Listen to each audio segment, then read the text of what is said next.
everybody, it's Emerald Monet and welcome back to my channel. On today's video, we'll be talking about the series premiere of Star's brand new show, Power Book 2, Ghost. Spoiler alert, spoiler alert, spoiler alert. If you have not watched the series premiere of this new show, do not watch ahead because there are spoilers. So first things first, I was so happy to see that the theme song has stayed the same.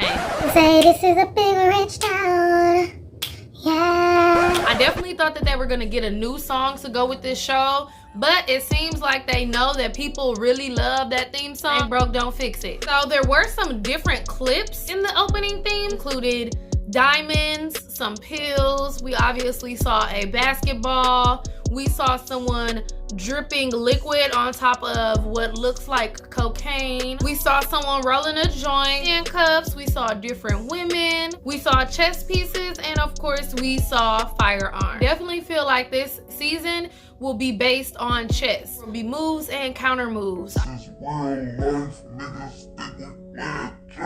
Okay, I had to get that out. Let's get right into the episode. We see the episode opening with Tyreek waking up and being told by Simon Stern that he has a meeting at the school. From there, we see Tyreek running to the courthouse because Tasha is on trial for ghost murder. Talk about how they made Yasmin about grown as hell. Like, y'all, wasn't she just like a little baby when the show started?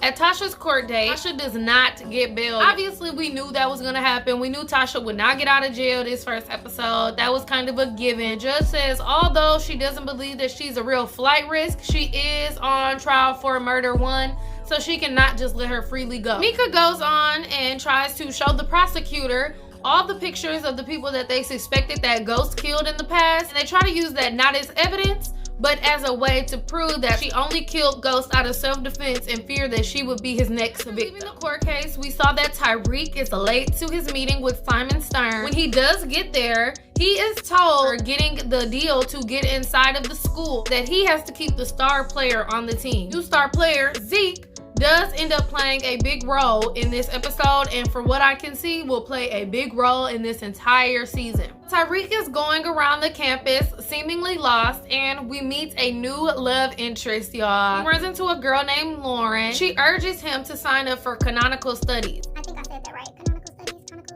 He goes to visit a counselor. He tells her that he's not looking for any special treatment, but that he wouldn't want to miss up an opportunity. She lets him know that it is a verbal entrance exam, and it's based off of the book called The Stranger. Tells her that's no problem, and that he'll be able to take the test the next day. So sometime later, Tamika does come back to visit Tasha at the jail, and she tells her that now they are not trying to charge her with murder 1, but they are trying to charge her with criminally negligent homicide, and she would only get 4 years probation. Tamika tells Tasha that there is somebody, obviously, who wants to keep Ghost's secrets a secret. At this time, Tamika urges Tasha that she has to tell the truth because they will be questioning her on the stand, and one thing that just doesn't make sense is the fact that Tasha knew at the exact very moment when Ghost would be alone to kill him. Tamika keeps pressing Tasha about it, and finally comes to the conclusion that Tyreek did it. When Tamika keeps pressuring Tasha into admitting that Tyreek did it, Tasha fires her. Shortly right after, Tamika does call Tyreek and informs him that she's been fired, and she sort of implies that she knows that Tyreek has something to do with it. Since she has attorney-client privilege, she cannot speak on their conversation. So at this point, Tyreek takes it upon himself to go and find his mother a lawyer. Next we see Tyreek sitting in court watching Davis McLean. Also known as Method Man Finance. Y'all, he was on there looking too scrumptious. Ooh, that man aged like fine wine. Back to the show. After seeing Davis McLean in court, Tyreek approaches him and tries to get him to take his mother's case, and Davis McLean is very smug. He is cracking little jokes, telling him to get used to the fact that his mother killed his father, and Tyreek told him that he was trying to hire him. He doesn't care what he's talking about, and Davis McLean told him, come back with $500,000 and I got you. Now, I understand this is a high-profile case, but Lord, y'all, 500K, I'm in the wrong business. What? Tyreek heads over to his grandmother's house to look through Tasha's things. He wanted to try to find the stripper that Tasha was working with when she was selling drugs with Quentin, and he ends up talking to his mother on the phone, and Tyreek brings up the fact that she fired Tamika, lets her know that he's looking for her new lawyer, and she tells him, it's okay, I got a public defender, I'm good. Next, we see Professor Milgram, and she is talking to another professor, Professor Reynolds, Jabari Reynolds, about letting Tyreek take the test to get into canonical studies. You can obviously sense some tension between them, and at the end of their conversation, it is revealed that they used to be lovers. Tyreek gets back to the school, he walks into his room, and who does he see? He sees his boy Brayden from Power, the one that he sold the pills with at Choke. They're excited that they're at school together. Afterwards, Tyreek pulls up on Effie, and now if you remember Effie from Power, she played Tyreek. Ran off on the blood. We're selling pills together at school, and she ended up finessing him and running off with the product, stealing his connect. So he does not mess with Effie, but he needed his own product because the stripper that he got in contact with about selling the pills told him that she would help him, but he had to get his own product. She tries to apologize and sweet talk him and tell him basically that he didn't need the money the way she did. That's why she did what she did. Tyreek is basically like, look, I don't care what you're talking about, just give me the product. So he ends up walking off and not paying her, and I take that as his payday. Tyreek wakes up and he is extremely late. He slept in, it's been a lot going on, and he ends up showing late to his meeting for canonical studies. So he meets with the teachers. At first tries to pretend like he finished the book, but then finally admits he had the book less than 24 hours and he did not finish. So Oliver Simmons, the head honcho, is mad because the two professors wasted his time with having him meet with Tyreek. But at this point, we do see Professor Reynolds finally taking up for Tyreek, because at first he was really hard on him and he was saying that he didn't want to meet with him just because he was a black kid and so on and so forth.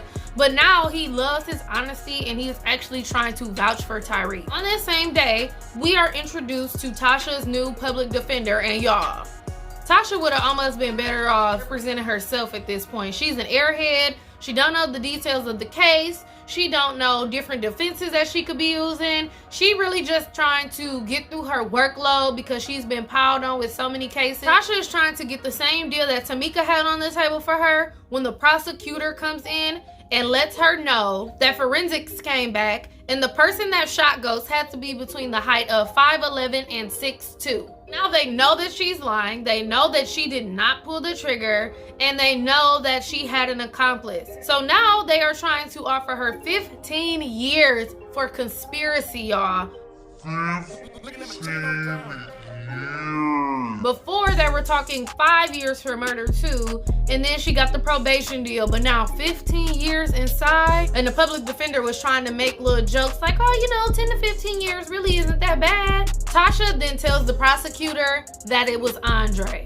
Next, we see our good old boy Sax. He is walking into his office and we see John Mock and Steven, a representative from the Democratic Party. So they're basically in there telling them that they want to keep James' indiscretions out of the spotlight and that they want to charge Tasha with the Kingpin statute, or in this case, the Queenpin statute, because as you remember, Ghost was running for governor. So the Democratic Party does not want to look bad that they vetted a criminal, so they're doing everything in their power to try to take the spotlight off of him. Sax basically tries to tell them that it's not a federal case, there's nothing he can do about it, but they not trying to hear that. They telling him, basically, we got you this job and we can take it away, so figure out what you gotta do to charge her. You know, we are introduced to Tyreek's new roommate. Y'all, when he walked in on Zeke, hitting that girl from the back, come on now, and the girl just like, like, y'all ain't even gonna stop. That just shows us the type of disregard that Zeke is going to have for Tyreek throughout the season. Tyreek has basically already been told that he's his bitch, so he has to do whatever to keep him on the team and keep him in the school.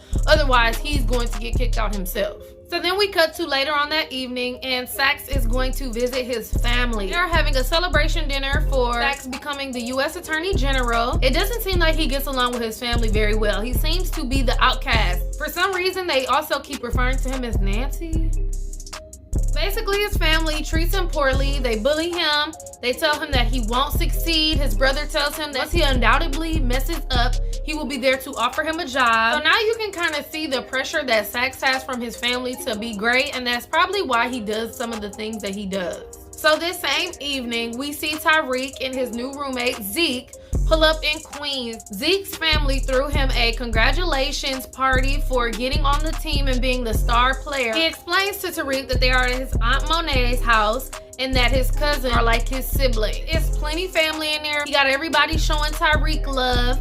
And then Tyreek needs to go and excuse himself to go to the restroom, and he walks in on some dude getting some top, y'all. Getting some head. Getting some head. Okay, anyways. So Tyreek meets back up with Zeke. Zeke goes around and introduces him to more of his family. He introduces Tyreek to his cousin Diana, who is one of the cousins who he said is like a sister to him. Tyreek ends up telling Diana about the situation he just encountered in the restroom, and she says, oh, that's my brother Kane. She also lets him know that the girl that he was in there with is probably the girlfriend of another party goer named Rel. Guy Rel ends up asking Kane, Yo, where my girl at? He like, why should I never get a bitch at? Yo ho. they obviously have some sort of underlying beef. That's where we're introduced to Aunt Monet, aka Mary J. Blige. Y'all, I started him my married to him, but she got him out. Nah, but for real. She tells Zeke to get inside because he is too valuable to the family, and Rel and Kane start to fight. Eventually, Monet does get Rel to leave, but she does warn Kane, be prepared because he'll be back. Diana then goes on to say this is just another night. Tyreek and Diana spend a little bit of time talking, getting to know each other inside of the house. He's looking at family pictures, and she ends up revealing that her father, Lorenzo, is in jail. She doesn't outright say what he's in jail for, but she does imply that he is in there for murder. Not too much later, we see Rel come back with a gun trying to get Kane, y'all. Monet doesn't seem that upset about it, and she basically tell him, you don't want to do this, move around. He like, nah, where Kane at? Where that bitch ass nigga at? And next thing you know, we see Kane come out with a bigger gun. So at this point, we know that this family is about that action, okay? They ain't talking about it, they living it. Next, an officer pulls up. Monet speaks to the officer, and you can tell that they are on good terms. He is clearly on the payroll. Everybody goes about their separate ways. Tyreek gets a text, and then he ends up having to leave. In the next scene, we see Sax show up to Tamika's house to ask her a hypothetical question. Remember, you know that Tyreek saw Sax at Truth the night that Tyreek killed Ghost. So Tamika basically tells Sax that she will not speak to him about this. She knows what he's saying. She knows it's not hypothetical. She tells him she don't know him. She don't know nothing about it. I don't want to talk about it. Get out of my house. We see that Tyreek left the party to go show up to the strip club to drop the drugs off to Epiphany. Now we can't tell if it's the next day or a few days later, but we see a man walking in an industrial looking stairwell, and next thing you know, he is blown to bits. Yes, Kane killed Rel. And you can tell that it was definitely a crime of passion because he was already dead. He shot him twice in the chest, and then just for good measure, shot him point blank range in the head. Then we see Kane just nonchalantly walking off, going to go get in the car with Monet. She wipes the blood off of his face, and they just like, yeah, whatever. It's just another day in the neighborhood. They about to go get some lunch or something. About to go chill out, drink a glass of champagne, sit by the pool. Like, it was just another day in the office for them. Y'all, this family is about to be Ruthless. I don't think Tyreek know what he getting himself into, honestly. Tyreek wakes up and is checking his trap phone and his regular phone. He lets the stripper know that he needs his cut of the money, and he also gets a text from Lauren asking him to go get coffee with her. He is having coffee with Lauren, and she is telling him that the professors want him to get another chance at entering canonical studies. He lets her know that he actually finished the book, and then he goes into a detailed explanation of what he thought of the book and why he did not like it. It's definitely some sort of parallel to his own life, with the main character being a murderer. When Lauren gets up to go to the restroom, who comes and just so happens to know Tyreek's exact location? Sax. At this point, we find out that Sax is the person behind the scenes who got Tasha her 4-year deal of probation with no jail time because he is not trying to get caught up in the mess. Sax basically says that we can all get out of this if she just tells the truth. Now, we know that Tasha really can't tell the truth, but Sax does not know who actually killed Ghost. Sax is starting to get a little suspicious because they know for a fact that Andre did not kill Ghost because there was no gunshot residue on his clothes before he was murdered in jail. And Sax is like, you told me Andre did it too. So Sax is low-key starting to be a little suspicious as to what is going on. So at this point, I feel like Tyreek knows it's crunch time and he has to do something to save his mother. He gets back to the dorms and asks Zeke to go live on his phone. Now, you know this is a TV show because ain't no way in the world no star basketball player would just be letting his roommate take his phone to go live outside on Instagram and you ain't even nowhere around. Y'all quit playing. But anyway, Tyreek goes live and tells the world that Davis McLean took on his mother's case. Tyreek also goes back to take his verbal exam and he seemingly aces it. Then goes to meet with Davis, who tells him, yeah, I know you backed me into a corner, and Tyreek gives him $50,000. Tyreek asks Davis if he can trust him, and he basically tells him, The only hope you got right now, so you ain't got no choice. Tyreek tells him to let his mother know that if she loves him, she will tell the truth. That I know she's afraid to tell the truth, but I'm not afraid anymore. So you can kind of tell at that moment that in Davis's head, it clicked for him. He knows that Tasha is trying to protect Tyreek at this point. So next we see Tasha meeting with Davis, and Davis basically tells her that if you tell the truth, I can get you 3 years probation. And then he repeats to Tasha what Tyreek said. So it seems at this point that Tasha may be considering actually telling the truth. Next, we see Tasha back in court. We see Tyreek walk in and she is urged to tell the truth. And she lies and says it is Tommy Egan. Y'all, I can't believe she tried to blame it on Tommy. Like, I love Tommy.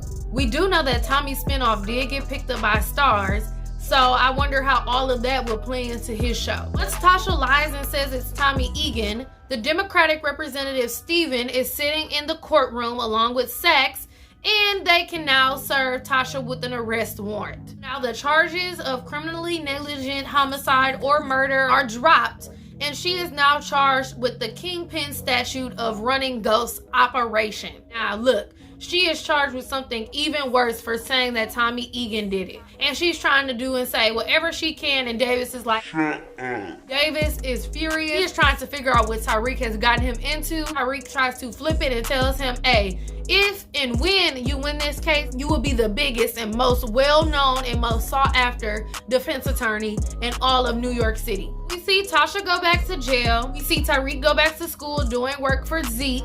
And we also see that Tyreek was accepted into his canonical study. If he stays on track with school, he should be able to graduate in 3 years. While he is working on Zeke's paper, he then Googles Lorenzo, Diana's father and Monet's husband, and sees that he is in jail for a gang-related murder. I was really trying to go back in my mind to remember if we saw this guy on Power or not, and I feel like I did. Overall, the episode was very in-depth. There was a lot going on. They introduced a lot of new characters, a lot of new plot. They set this season up to look like it is about to be explosive.